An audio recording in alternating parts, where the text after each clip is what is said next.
Hey everybody, welcome to our Squared Co-working podcast today. I'm so excited to have Jeremy Marley here with me today to talk about his business and a little bit about our co-working here. And so please tell us a little bit about the stuff that you do here in the building. Sure. So we are An-IT.Expert is the name of our company, and what we do is we take a holistic approach to small businesses. We found that business has really been a passion of ours. Part of us being in the co-working and in this building is because of that.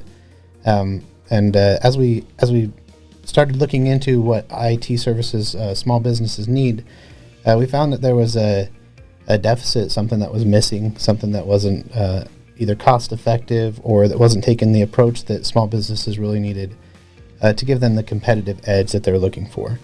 And so we build out small businesses based on their needs, as well as help them develop their IT infrastructure in the right way. Everyone goes out, gets a lawyer in the beginning of their business, they get an accountant or someone to do their books, and they run out and buy their first computer, and then they start to find out what they need for their infrastructure, and we can help people with that and build it out the way that it needs to. Or if somebody finds that they're in a mess, then we help them clean it up. Very cool. So what kind of businesses do you suggest have IT? All businesses should have IT. Everybody needs it. It's something that we didn't used to look at in the world and say, oh, you need to have this, but we're 20 years past that date.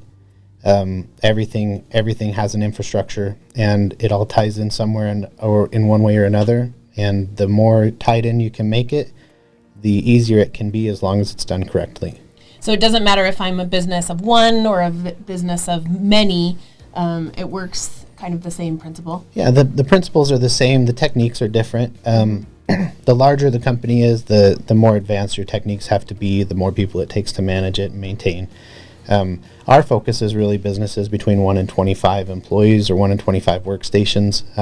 Our sweet spot is the 1 to 5 because we recognize that there's a value there that we can produce, so that we can help those businesses kind of build out early on in early phases. And I like the adaptability of the businesses that are that size.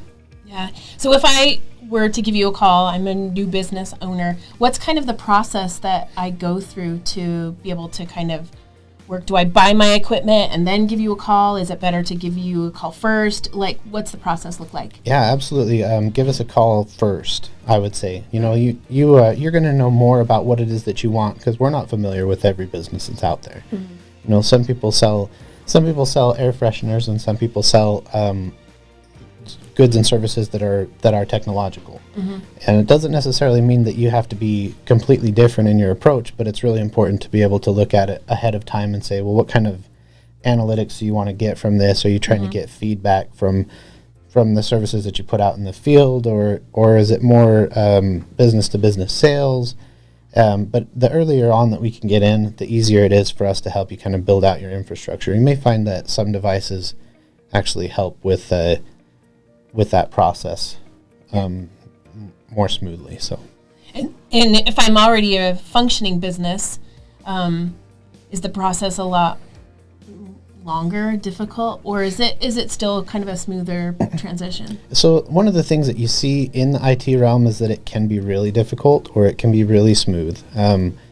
Our approach to it is it really depends on how much where your pain points are. Mm-hmm. So if you have a new business, or you have an older business, and your older business is every day people come in, your phones don't work right, your computers don't work right, everything is a pain point. You sit down and you think, man, this system just doesn't work.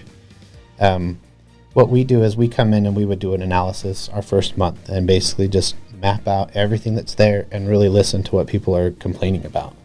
And as they complain about those things, then we take those pain points and we kind of put them on a 1 to 10 chart and say, well, this is what's really, really hurting the company.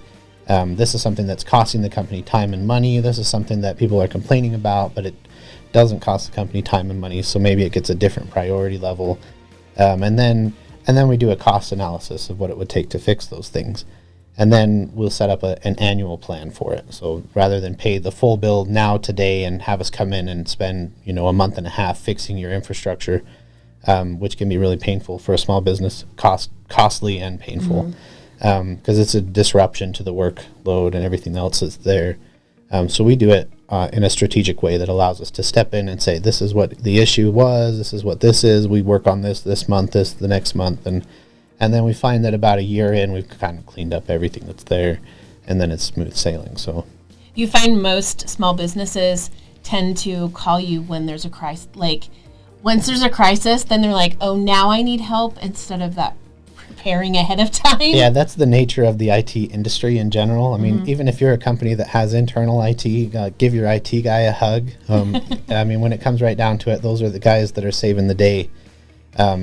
Most of the time, they're stored away in some dark room that's got buzzing fans and flashing lights, and nobody calls them to say thank you until after they've called them to complain about something first. So. Yeah, when it's broke, nobody cares about it until it's broken, and then it's the trying to fix it and figure out what to do. Yeah, absolutely. So, what kind of things should people be thinking about or have in mind when they make that first initial call? Like, what kind of questions should they be able to answer to be able to help you know what they need? Well, so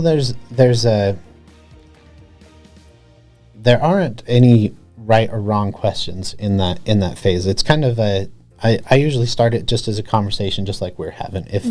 If I were to walk into your facility, I might see that you have 20 devices that need a different type of configuration here or there. But the truth is that the devices that I don't see are probably going to have more impact on what's there. And most business owners don't actually understand what devices are on the back end, and so it'd be really challenging for them to, or for me to say, this is what you need to come with. More importantly is that we would come with questions and kind of do an analysis and see really what's there. The truth is that, you know, we would want to know the pain points. So what is it that you're experiencing? Are you falling behind on something? Is there something that you just find is the most annoying thing in the world? Is there, you know, somebody that you have to call every single day to try and fix something, and how can we get that resolved? For example, we had a client that called us yesterday. They were having issues connecting to a website of theirs, and on their website, it's an external website, not their own. The website wasn't linking up. The only thing that we had to do was really clear their browsing history on their computers. But in order to find out for certain what it was that had changed, because now it was an unsecured site, we ran an analysis on their infrastructure. It took about 20 minutes to do everything there, and we did tests inside their network to see if the problem was inside, and then outside their network to see if it was outside. We tested from other devices that were on different networks, our own devices and other offices, to try and obtain this website. And what we found was that the website was coming in unsecured, and that had changed some of the configurations internally. So we ended up calling the company that was a part of it. We called multiple internet service providers and the company that was a part of it, and they had said, oh yeah, we made this update. We had to remove our security because we needed to be able to, we had some issues with our mobile device applications. And so we had to remove the security to it. Well, when they removed the security, it caused their web browsers to no longer sync because they were using an HTTPS instead of an HTTP. And so we reset their browser history, and everything came through just fine. But kind of a interesting thing to look at. It's a small thing, but also made it a lot easier for them to function for their day-to-day use.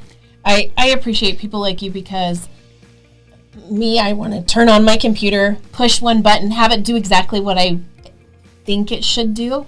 And if it doesn't, then I'm like, well, now I don't know what to do. Yeah. And I would think that's why we buy tools, because the tool is meant to do something. And when it doesn't do what we want it to do, then usually it's pretty frustrating. Whether it's a hammer, or a drill, or a computer, you know, you want it to be able to do what you need to do with it, and otherwise it's useless. Right. Exactly. You want to just check it. So how is your turnaround? So if I have a issue, like how quickly do you get to your clients, and do you always have to come to them, or are there ways to be able to fix things offsite? Yeah, we actually have the ability to remote in with all of our clients that want that. Some of them don't, and that's okay. Some people like to have the extra level of security that's there that says you need to come on site and work on things here. We're not offended by that. It's really up to them. That's their preference. But we do have the ability to remote into people's systems. Sometimes our turnaround can be as little as 5 minutes, and other times it can take a couple of days really to schedule something out.